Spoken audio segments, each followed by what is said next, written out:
Hey guys, I'm your host, Martin Perdomo, and this is your ultimate guide to understanding what it truly means to be wealthy AF. And today's guest is Cass Morrow. And Cass has been privileged to work with 3,200 men in his first 22 months in business as a coach to men, where he teaches and helps them how to save their toxic and sexless marriage. And that's what we're going to be talking about today. Cass, welcome to the show. Really grateful that you're here, my friend. Thank you for being here.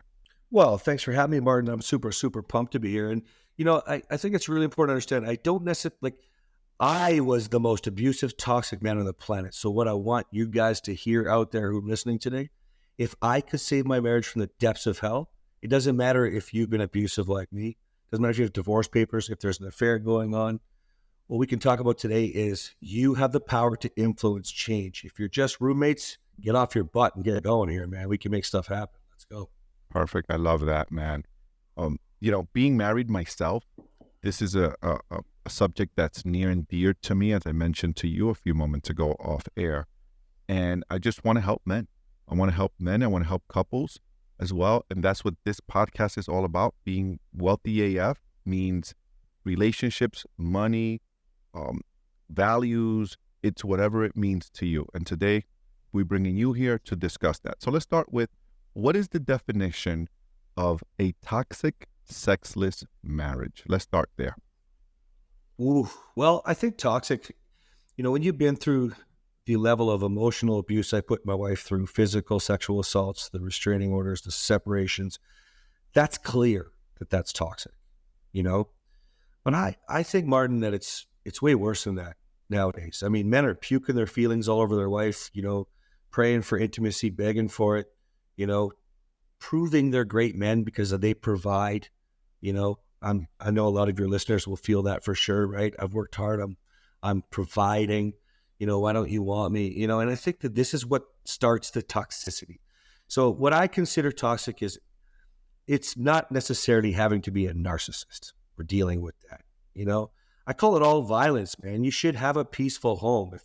For example, if you want sex, then you better be in a peaceful home. Safety, trust should be foundational, intimacy on all levels. But that leads us to sexless. It's why I say sometimes it's rough marriages that we work with, and sometimes their best business partners are roommates. But the clinical definition of sexless marriage is 6 months or more without sex. I don't view it that way. I never want to see my wife laying there just doing her job again. That I'd rather have no sex than have my wife just check it off the to-do list, or worse for me, doing it out of fear, trying to put on a show, the best role as she could, So my definition of sexless marriage is also a wife who does job sex, pity sex, just doing it to shut you up, Well, you said a moment ago, men are providing, so they think they're just providing. What did you mean by that? Can you talk a little bit more to that? Yeah. You bet. I think that the way that we see ourselves as men is, if we provide, we protect, we're a great dad, we're a great guy. I'm checking the boxes. I'm doing it right. And so this is what leads us into thinking, like, if I'm doing my job, I'm a great guy, then like she should want me. We should be getting along. She should be honored, happy, not disrespectful, all these kinds of things, right? Ultimately leading all the way up the ladder to sex, right? Mm-hmm. Well, I think this, if your wife leaves you tomorrow, you're still providing. You're going to have to be an adult, and you still have to pay the bills, and you probably still have to pay her. Let's be honest, okay? You should still be a great dad. If you're not, then, well, pardon me, but what the fuck are you doing being a father? And then, the I'm a great guy, I think you lose the protector card in that one automatically. First of all, guys, protector, you're not sliding across the hood of a BMW, protecting your wife and family from kidnappers here. Let's be honest. You're not a protector. If you're in surroundings where you need to protect, you're missing the point. And that's the problem. The great guy thinks that he's this great guy, but he's defending himself. He's trying to prove, well, I provide this, I provide that. I'm a great dad. You should want me. That's where it ultimately goes, right? And so I firmly believe that you're missing the point. If you provide, why are you providing this great guy who has to prove he's a great guy by talking about it? The moment you start blaming her for not giving you what you need, you're not a great guy. You're not protecting, you're defending yourself. Therefore, you're not providing safety, not providing security for her. Most guys don't follow through on what they need to do anymore. You know, just because they pay the bill doesn't mean that they're following through, you know? And a lot of guys, for example, will do things just because I was the king of this, man. I would do everything just to get my wife to want me, to look at me, to love me. What would that look like? You know what I mean? Give us a story. What would that look like? Give us an example of that. Oh man. Yeah. I remember one time I wanted everything to be smooth. I wanted everything. Just wanted her to be happy. I wanted her to just look at me with adoration and know that I loved her. And so I did 1,000 sticky notes all over the house. I'm not kidding. Like 1,000 sticky 1,000? notes. I don't know if it was exactly, but I mean like stacks upon stacks of sticky notes I wrote up with why she's beautiful. Not just you're beautiful, like why. All the reasons I loved her, all the from her brain and the things that I'd seen, the reasons I was inspired to be a better man or whatever. Man, she broke down and cried her eyes out. And I was like, this doesn't look good. It was not happy tears. I was like, what's going on? She go, how can I believe any of this? How? You literally just told me you hated me for 3 days with everything that you did. It wasn't even just what you said, everything you did. And the way this goes all the time. And so I started to realize things like, what did you do? What were you doing that she led her to? What were those things she said you did the last 3 days that gave her the message that you hated her? So there was a really bad bunch of years in our marriage where I would just tear into my wife. It would start with talks, you know, like, I don't think you should say that to me. That's not very respectful. To all of a sudden just berating her, attacking her. There's a hidden recording on my website of a fight that she had. I think it's a year after we had the fight. And she was talking about this, like, men should be nice guys, gentlemen. And I took that personal, like I was not the only one. I should have been the only gentleman. She should love me so much. And I literally tore into her. And that fight kept on going for a year. So what was I doing for those 3 days? I don't remember. Probably a 3-day anger binge. I'd done things like flip her out of the bed because she wouldn't talk to me. She needed to stop. Please stop talking to me. I just want to go to sleep. And I would just keep going and keep going and keep going. Dude, you were a real piece of work, man. That's not a very nice guy. That's not a very nice man. Shit. Yeah, that's not a very nice man, dude. And nor do other real men want to be around men that behave that way. I'm gonna just tell you as a man to man, had I even you been in my sphere that time, I wouldn't want to be remotely close to you. You're not the type of man that real men want to be around. Go ahead. No, brother. I wasn't the type of man. You're absolutely right. And so what I think is really important of what you're saying right there, Martin, is really, really powerful is, see, most men aren't as bad as I was. Let's be real, right? I was a really abusive man. There's a reason I was charged with assault. There's a reason I had a restraining order, right? But what men don't realize is you don't have to flip your wife out of bed. Your wife has probably told you at some point, I'm done talking. You probably did not shut up. That's the same thing. It's just not as bad, so you justify it. You think you're not that bad. And if you get caught in that dangerous trap, that's the kind of man that goes, well, of course you had to do some work to figure it out and save your marriage. But my wife does blah, blah, blah, blah. No, man, you need to take responsibility for accountability. What your level, whatever you're capable of. I was capable of the worst. So I would flip that on men. Now, the work that I've done to be the man that I'm proud of, to be the man that the world is now looking at and saying, wow, I want to do more of that. To be the man that my wife adores and looks up to, you know, that we have this true partnership and she's now helping women on the other side, right? To do all that, I had to take real accountability for who I was. And I would challenge any man that feels as strongly as you just did, Mark, to say, well, then what's my problem? If he could fix it, why can't I? 100. It should be freaking easy. 100. You know what I mean? I want to ask you this. Mm-hmm. You shared some of your stories and some of the toxicity, clearly flipping your wife out of bed, man. You know, Brutal. when you said a moment ago about that protector, been married 21 years, and that whole everything you said, that whole playbook that you said, word to word, I remember sitting in front of a therapist saying those exact same words. I said to my therapist, counselor, I said, here we are. We live in this great big house. My wife doesn't have to work. She's got this beautiful pool. The kids have everything. She has everything. What else does she want from me? Dude, everything you just said, I sat in front of a therapist and said, and I had to grow. I had to grow up. And this therapist looked at me, Cass. This woman looked at me, and there's a point where I share with a lot of men that it was, at that point was when I became a man. And you know what she said to me, brother? She looked at me and she said, there's that 15-year-old boy.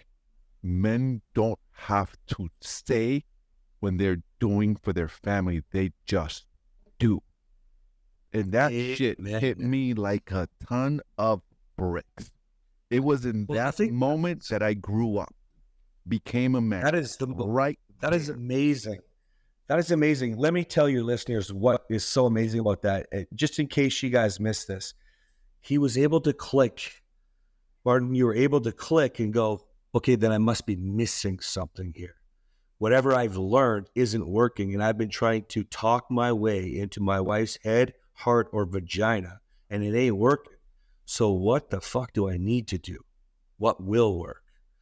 And I think that when you have that light bulb, dude, I had a different light bulb. Mine was, my wife said, I'm not attracted, I'm not in love, and I'm settling. I was like, I was making a move on her. She was like, no, I'm not feeling it. No. And I was like, oh, I want to use this thing.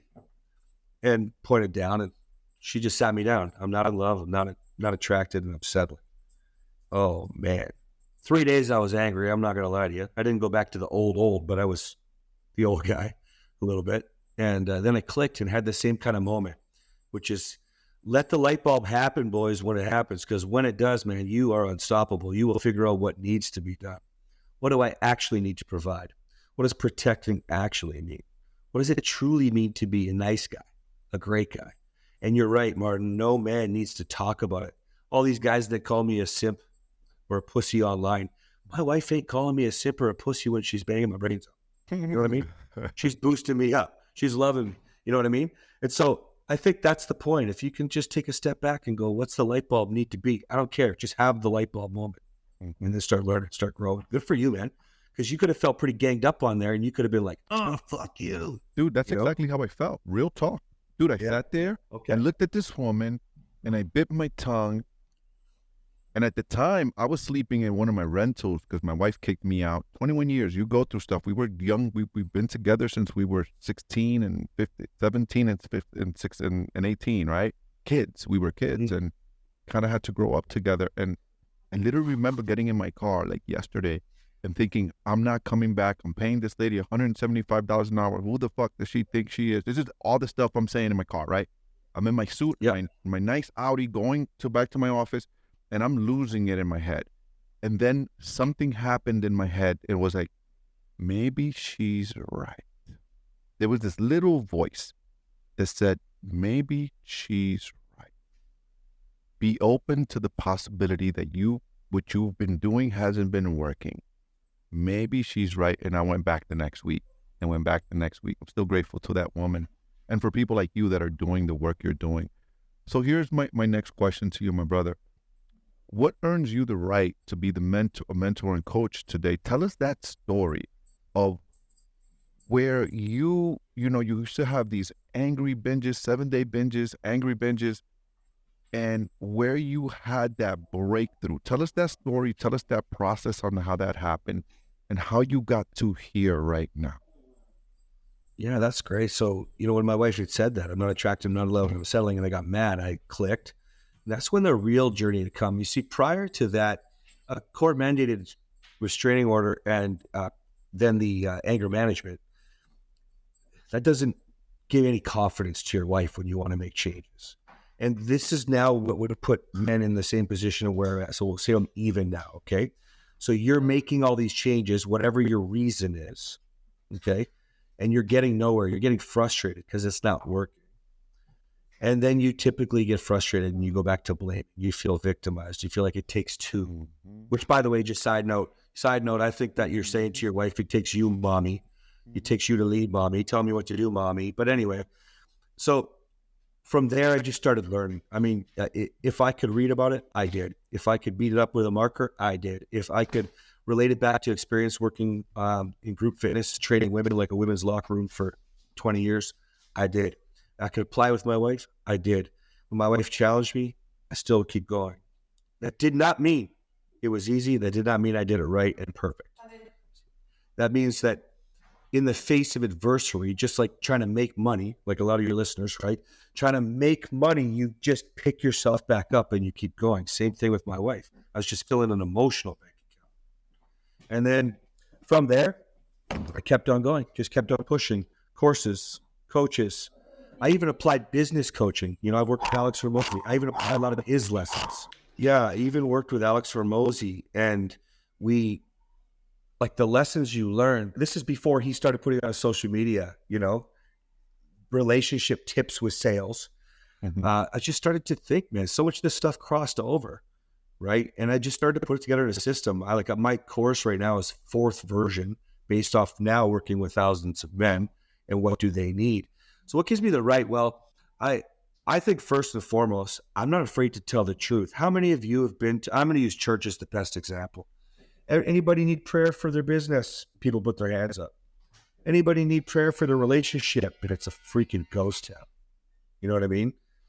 I'm not afraid to tell my story because I believe I have an obligation to let you know that if I can do it, my terrible, incredibly disgusting, I destroyed my wife, then you should get off your butt and get to work. Whatever it is, no matter what stage you're at, you can get to work. But what happened was my wife turned to me and said, honey, so we're already doing really great. She just said to me, honey, you need to do this. And so she was my push, actually. She was the one that said, get out there and go. Take what you've learned. You've already been helping people, or men, I should say, you know, for a couple of years. You've already been coaching for decades. You might as well do this. So she was my push. I went viral 45 days later and just continued to boom, you know. By the way, brother, congratulations. Good for you, man. Kudos to you. I respect it. I respect it. I respect you, man, that you went from one spectrum. I mean, based on the stories you've shared, it was really, really on the other side of the spectrum of toxicity. I mean, I agree that those behaviors are definitely toxic. What do you say to those men that are listening to you right now and saying, he's a simp? What is the difference with a simp and a man that's committed to his marriage and his relationship and his family? Okay, first thing you need to understand is a simp today, modern, that's all it is. It's the modern version of what's called the nice guy. Dr. Robert Glover coined it in 2003 in his book, No One Mr. Nice Guy. That's all it is. You're looking for approval. You're looking for validation. You need her to fill your cup, all these things. What I would challenge anybody who says that is first to think about it like this. If I have a reel that says, here's a good example. Your wife's not using sex as a weapon. You could have been hot for each other all day long, flirting. Everything was go time. And then you did something like yell at her, the kids, the dog. And now she's turned off because you yelled. That makes you the weapon. The man that calls me a simp, what he's saying, Martin, is, oh, see, you're just trying not to yell to get laid. That man is so narrow-minded, he can't realize that I decided I was done fucking yelling. I don't think you should yell. I shouldn't yell at you if I disagree. You're just a man. You're not my wife. So does that make me a simp? No. So what I'd say to men who feel that way is, you're probably so low on the spectrum of personal growth. First of all, you're bullying with name calling. Like, are you speaking of 15-year-old boys? Mm-hmm. Like, there's so many different ways that we need to go here, but I would challenge you to keep it simple. Look at your growth. Honestly, you should not be proud to yell. If a benefit is sex, congratulations. I'll give you a better example if you don't want to think about simp. You want to think about saving your marriage. My wife would say, it's the beautiful byproduct. So what she'll use that as reference is she'll say, I didn't want to leave him because I didn't want my kids to be with him. What if he went back to being an asshole? Now he's not an asshole, but what if he goes back to abusive, because this destroys him. So she was coasting. Okay, well, the beautiful byproduct was the marriage. She got to work, though, after I led her, right? So does that make her a simp? No. It's called growth, people. You just got to grow up and figure out who I want to be. And I like the 15-year-old example that you talked about. Mm-hmm. Because if you're that narrow-minded, you're probably going to be broke forever. It's the same guys that get on my phone calls because I do all my own calls. I don't have a sales team. No, I want to know who I'm helping, because I'm either helping you or you're not helping me disrupt the force, And so I get on these calls and some guys are like, mad. They're mad that I charge. Dude, I put out more free content than every other coach out there. Like, are you kidding? But they're mad. It's the same guy that will call you a simp. It's the same guy that's going to get mad and leave the therapist's office but not do something about it. What I would challenge you to say is, you're actually not a simp. You're a nice guy. Read Dr. Glover's No Words, you're a nice guy, and you're choosing to sabotage because you actually feel unworthy. You actually feel like you're never going to deserve anything in life. You're making choices because you don't know. Yeah, go ahead. I want you to give us an example, because this simp thing, there's a saying of birds of the same feathers flock together. Mm-hmm. As you were saying earlier, the man that you were, energetically, it repelled me. Energetically, because I'm not that. I'm a man. Yeah. I like to believe that I'm a man of integrity, of value, protector, provider of my family, provide and protect my wife. And that that definition is not like you said, just I'm here in front of the door protecting. No. That means just a man. That means emotionally. Yep. There will be times where my wife, I'm gonna piss her off, and she's gonna. It's how I manage it from there that matters. Yes. Her response later and how we grow, right? It's and so I want to put that to bed. I want to really talk about this simp thing. Tell us about a time after you've done the work where your wife, because we're different. Men and women are different. I don't care what anyone says. I don't care whatever the movement says. Been married 21 years. I have one at home for a very long time. And we are very, very different in the way we think, the way we look at our kids, the way we teach our kids, everything very different. Yeah. Yeah.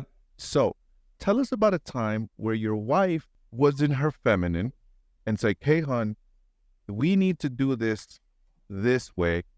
And you said, I appreciate it, but no, I'm taking a stance here. And your wife fell in line because she knew you was doing the best thing for the family, for her, trying to protect her. You have a story like that? I do, actually. This is a real good one. This is going to hit people hard because of the amount of money. So we had a gym we were dying. This is pre-COVID. We were dying.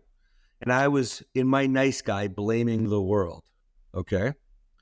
And I said, well, it's because we have this competition and CrossFit's doing this and that. And I was just blaming the world. And then I started to figure things out. The victim, my friend.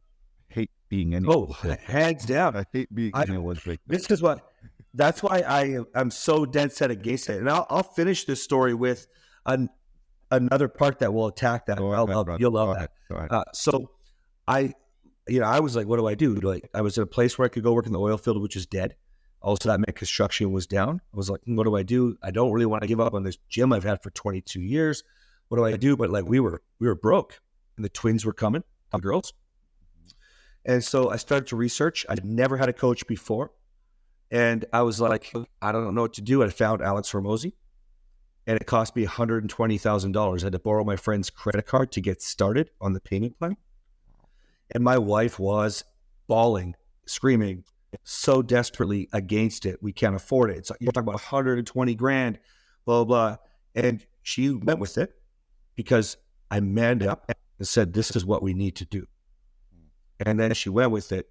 And 8 weeks later, 120 grand in our bank account. You already made the money back. So that's so important, first of all, to understand, because men are so afraid to make decisions now because their wife says no. Happy wife, happy life is the simp mentality. That's bullshit, by the right? way. Excuse my language, brother, but that is totally bullshit. Happy wife, happy life is absolutely. I hate it. Married 21 years, and I can tell you that that's bullshit. I'll tell you, I could give you so many stories. First of all, Catherine will say, oh, no, it's not happy wife, happy life. It's happy spouse, happy house. I call bullshit on that too. Listen, I can't tell you how many men that I've worked with, their wives will send me a text message and thank me. Or he sends me a message. This one guy, Peter, sends me a message a week after my program. No more happy wife, happy life. Actually, I just want a burger today. His wife said, thank you so much. I've wanted to punch you in the face for 20 years. 20 years. So you're right. It's bullshit. So anyways, fast forward. We lost our gym with COVID. And now I'm already making a lot of decisions. I made some clear bad decisions if we had to lose our house when we were making 7 figures with our gym. Too many hot rods and muscle cars, put it that way. Okay. Anyways, we lose our house. We lose our possessions, those vehicles. We actually even got evicted from a condo we were in. And my first reaction was taking me back to my nice guy and blaming the government. See, I didn't think I spent too much money on muscle cars. I thought, how could the government shut me down? Listen, if you want your wife to want you, stop blaming her. Stop blaming the government for losing your business. Stop blaming them for not giving you a loan. Stop blaming the world for your problems. That was the last time, Martin, that I blamed anybody for anything. Now, if something doesn't go my way, even if something was not my fault, you can tell beyond a shadow of a doubt, I still go, wonder what I could have done differently. That's the kind of man that shows up, the respect you get from your wife. It's undeniable. It's undeniable. That's called a leader. I was going to ask the next question. What is the next question? But you've answered it. Like you've answered it in that statement. But I'm going to ask it anyways. What is the most men listen to what he's about to say, because he's about to drop some real gold right now with this question. What is the most attractive trait in a man that women they just gravitate to the most? What is that one thing, if you had to give a guy advice? You become this and you'll become irresistible to your wife. Give it to You're a leader, dude. You're a freaking leader. You're a man, a rock, a lighthouse, a shoulder to cry on. We didn't make this up. This is it. So if you can show up here's how you can really embrace this and where it'll start to really click. You may not be the problem. In fact, I know your wife could be a massive part of the problem. But if you're not the solution, you are the fucking problem. That's it. If you don't believe me, look at a stock price for a company that plummets. Watch how fast the ones rise again when the CEO comes on and goes, I made a mistake. This is my plan to move forward. The stocks bounce back, right? It's when he starts blaming his team for the Ebola breakout, all of a sudden they die. Nobody cares. So it's no different in business. It's no different in your relationship. Everything's relationship. Lead your wife, man. If you can't handle your little wife's big emotions, you got no business getting married, man. Honestly. And I was that guy too. I'm not judging you, but me too. Me too. I'm speaking because I'm on the other side of that. I'm not perfect, nor do I profess to be perfect. But one thing that's for sure is when things don't go right, I look in the mirror. I've learned that. I look in the mirror. Where could I have done differently? What are my lessons? And sometimes, our wives are our biggest teachers. Our wife, if you create a safe enough space I've learned that when creating a safe enough space for my wife, she will give me the most amount of growth. She would give me the best feedback for me to grow and go to the next level because she's the closest to me. No one else knows me like she does. And if I can provide that space for her to be like, I got to a point, brother, where I was to tell my wife, like, I want you to tell me straight when I freak it out, when I mess it up.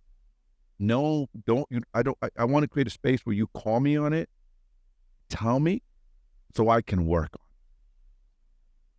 on, right? Just so I Powerful. so I can look at it and create that space, man. And when it changed, my marriage changed when I did that. When I learned that, it was a woman that taught me that. By the way, I like to share that. I share that it's a woman that really helped me become a man. Well, that's the funny thing, if you really think about it, if you see someone like me, the guy you might want to call a simp or a pussy, but you have 250,000 women saying, holy shit, spot on. Just when I thought you couldn't be more right, you come out with another one. I've been telling my husband this for years. There's a reason that every man that gets on my calls, his wife has said the same things. You don't listen to me. I don't feel seen. I don't feel heard. I'm not going to believe this. How am I supposed to believe this? How long is this going to last? You're invading my space. You're not respecting my boundaries. And you get hyper-focused on her respect level. Like, come on, man. If you can't embrace it from her, which is real and raw and fine, I can accept that. My wife, I owned a gym for 22 years. She doesn't want me to tell her how to squat. I don't care. That's fine. But overall, if you want to be better, she does know you better than anyone else. Martin, man. You hit the nail on. You guys are not only that, you're on the same page, you're on the same letter if you want to be. So be on the same page, take the accountability. That's like nagging. I bet you figured this out already. She ain't nagging you, buddy. You probably said you'd do the dishes different. She's holding you accountable. That's it. Mm-hmm. And she calls me, and so we were my little brother. I'll share this with you. My little brother in the audience. My little brother just got married last year, and we're at Nice. He's got 2 kids. He was pregnant. They had another baby, and we were at dinner. We went to visit them in upstate New York, and my wife and I and him and his wife and the babies were at dinner, and my wife I'm like, babe, can you pass me my glasses? Right? Because I'm 45 now, so I need my glasses to read the menu. Like, babe, pass me my glasses. You got them in your purse. You took them out the truck. She always takes them. She knows when she brings them in whenever we're going.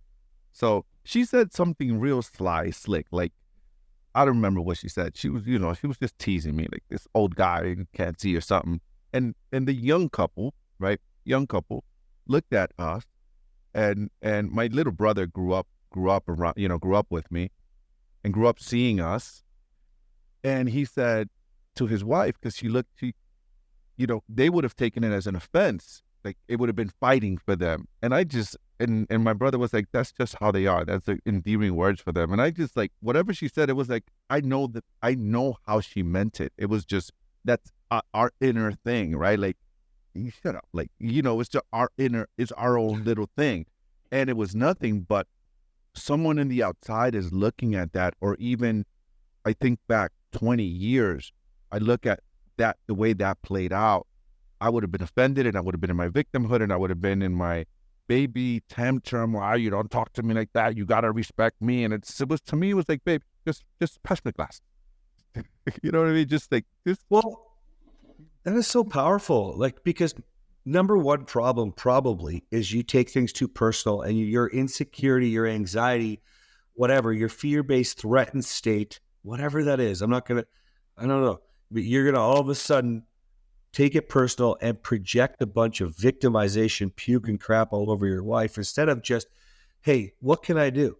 Okay, wait, if I don't like that stuff, then I'm going to lead with a different tone, different words. I'm going to show up long enough where it's consistent enough where she's going to start doing that. I never once had to ask her. My wife and I would never use wit as a weapon. It's a lesson I teach. Why? I can't ever hurt her again if I don't make a sarcastic joke. My choice, something I teach. You know how we got there with her, with me like that? I just do it. It's just like gratitude. If I want her to be, every man wants their wife to be praising them and lifting them up and edifying them, and they believe that they deserve it. And I think that that's true, if you do deserve it. So if you want it, start doing that to your wife, man. Watch how fast it turns around. You know what I mean? I think that most men just sit there and say, you need to do this. because you said that thing at the restaurant. Mm. What? That's That's not that's leading. babyish. That's childish. That's childish. Yeah, it's not leading. It's not leading. Leaders don't sit there and give all the rules. That's called dictatorship. Mhm. And if you wonder why you're not happy, you might not. You see, this is where they get confused. You don't have to be a complete toxic asshole like I was. You don't have to be on the narcissism spectrum. I'm a managing severe narcissist. You don't have to. But you have to recognize where you can be better, where you can step outside of what I call the nice guy triangle and start deciding where am I on the rejection ladder and start working your way up to what it is you want in your life. Guys, this is just like business or just like getting a six-pack at the gym. You literally can't victimize yourself, say the scales give me anxiety. You have to go, no, you're anxious. You don't like the way you look in your shirt and it's making you feel uncomfortable. So go deal with it. It's the same thing. But yet we have this problem because we're blaming our wife. You know what I mean? Two more questions for you, my brother. I'm really enjoying this. Go for it. With you. What are 3 core pieces of advice you're giving to a man that's in a toxic, sexless marriage right now? What are the 3 things that he can start doing to start leading and start impacting change within the marriage? All right, well, let's bring it apart. It doesn't have to be toxic, but you're probably all sexless. Let's be real, okay? But let's just say it's not what you want, okay? First things first, you have to start embracing the fact that almost everything is mindset, right? And I know that sounds stupid. You know, I know a lot of people don't like that. I don't want to get into affirmation statements and all this stuff, but don't even look at it like that. Just look at it like mindset. If I want more sex with my wife, what would make me think talking to her about it is going to change anything? It hasn't. It gets better for a while and it goes away. So why am I still doing what I've always done? Mindset, you know? You just literally start thinking about things differently, like the sex as a weapon thing I was talking about. Oh, I'm a turnoff. I'm yelling, right? So if you don't get what you want or you're not happy, whether that is, I'm afraid to walk through the door, I just don't want another fight. I just don't. I just want a smooth night. Or some guys will say, I just want to be able to touch her. Don't worry about it. Flip your mindset. What is it that I want? And go for it. She's not going to be passive with you and be submissive to you and follow your leadership and I don't mean that in a controlling way, any of that stuff for your listeners, but she's not going to be responsive to you in a positive way if you show up as a boy, afraid. You know what I mean? So start switching your mindset. 2, start following through on whatever you decide to do with that mindset. So if you're going to flirt with your wife, then don't be such a baby if she rejects you. Yeah. You have a history right now. You have a history. It's going to be okay. Guilty. Been there. That Totally. brother. Oh, Guilty of that one. totally. Tantrum. You don't look me all the bullshit. Go downstairs. Don't talk furniture. Don't talk to her for 2 days. Man, it's right. Yeah. Been there. 100%. And now if you know that you're following through, cool. Part 3, keep following through, but learn more to follow through on. You didn't figure it out. You will never be done learning. I say we're lords. In my program, you're lords. We're lords rising. Get comfortable on the journey. Get comfortable on the journey because you're never going to be done. You know, this is probably why you love doing podcasts. You want to keep learning from more people. Sir. Like however your way is, you just keep learning because you're going to need to keep following through because leaders, you can step up into leadership. But if you stop, well, they're going to stop. And if they're going to stop, they're either going to pass you or walk away, you know? So mindset, follow through, and then learn more to follow through on. Love that. That's what I would say. Powerful.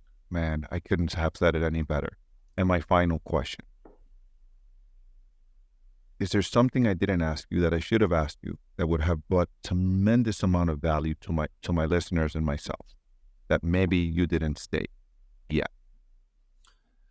Yeah, I think sort of. It would be a build on of that provider, protector, great dad, great guys. That is that whatever you think that you know from relationships, you're not right.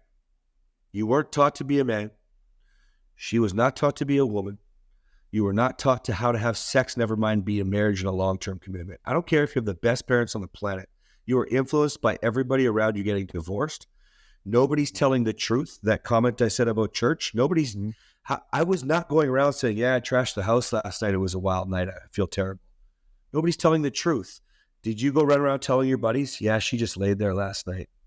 I wish my wife wanted me more. You know, we haven't had sex in 6 months. People aren't really telling the real truth, even if you're hearing something. Okay. So what I would say is this. You have to understand the lessons that you've been taught are wrong. Communication is key. Bullshit. Communication is the blank key.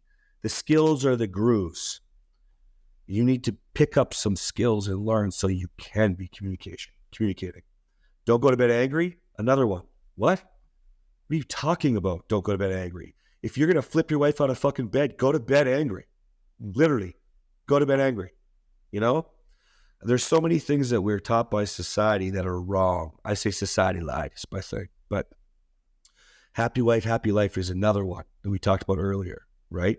So whatever it is that you think, you could almost do the opposite. And here's where it gets interesting. When you're starting to learn, you're going to see a lot of bullshit out there, right? Toxic. I don't think there's toxic masculinity. I think there's toxic people. So toxic information, you know, for men, it might be, oh yeah, just ignore her. Just ignore her and just don't tell her where you're going. Or cut her off the paycheck. Listen, you can't create positive from negative. So be a man and discern what you're learning. Don't listen to everything in society. Use your head. Negative doesn't create positive, you know? And if you want more on all that, on my website, I have a whole training on that stuff, why this is happening to you and stuff. But that'd be the lesson I teach you is don't do what you've been taught. It ain't working. People are getting divorced. Start there. Really start there. Thank you, brother. It's been an honor to have you here today and you sharing your wisdom, your stories. And I just want to tell you this, man, really from the bottom of my heart. Been married 21 years, been together, my wife, 27 years. It's amazing. It's been a lot of ups and downs. And in the early days, I'm going to say 15 years, up to 15 years. Oh, probably 12 to 13 years. Of marriage, it was rough. And I prayed for men and men like you, because we're not taught. I want to tell you, my brother, seriously, from the bottom of my heart, what you're doing is needed. Thank you for doing what you're doing, because I remember being kicked out of the house multiple times. I used to be that guy. And praying, God, I've always prayed for God to put the right people in my life, for wisdom and put the right people in my life. Prayed for men. And men, you know, if we're going to be real men, right, and we're going to talk, we want to be around integritous men. We want to be around, you see the hat I'm wearing? It's a tribe of men that are about business and family and adventure and creating memories. We want to be around communities like that, right? And I salute you for what you're doing, brother. I, for years and years, prayed to be around men that have high value, high morals, high integrity, that want to take care of their family, that want to. I would pray, God, to send me someone, teach me. I need someone to teach me, and you're doing that, man. Thank you for that. Thank you for that. Keep doing what you're doing. I want to encourage you. Keep doing what you're doing. It's needed. I've been on the other side of that, and we don't know. And as married young, especially the young men, listen to me. Listen to what I'm telling you, young men. You need to follow this, man. If you're married and you're going through you need to be listening to his content, because you're in your head trying to figure it out. You're leaving to work. You're frustrated. You're stressed. You're texting her. She's not answering you. You know, I've been there. You're calling. She's mad. She's not talking. You're pushing her. What is it? What's the matter? What's the matter? What's the matter? That shit don't work. And you're trying to figure it out, man. Thank you, brother. I salute you for what you're doing.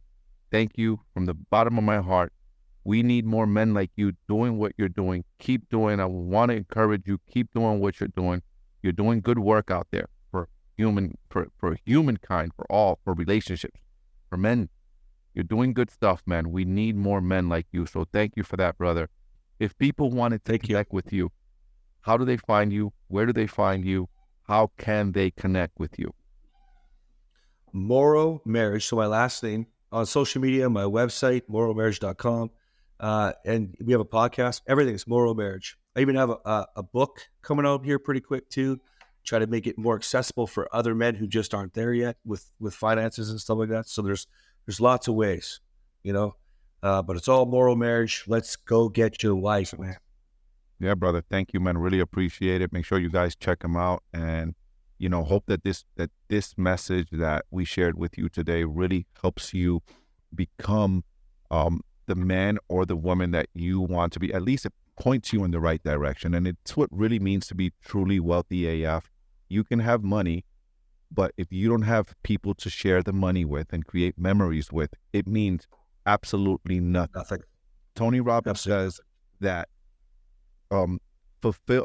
achievement without fulfillment is the ultimate failure. Achievement without fulfillment is the ultimate failure. Get on it, guys. Appreciate you guys listening. Morrow, my brother, thank you. Cass, thank you for coming on, brother. Appreciate you.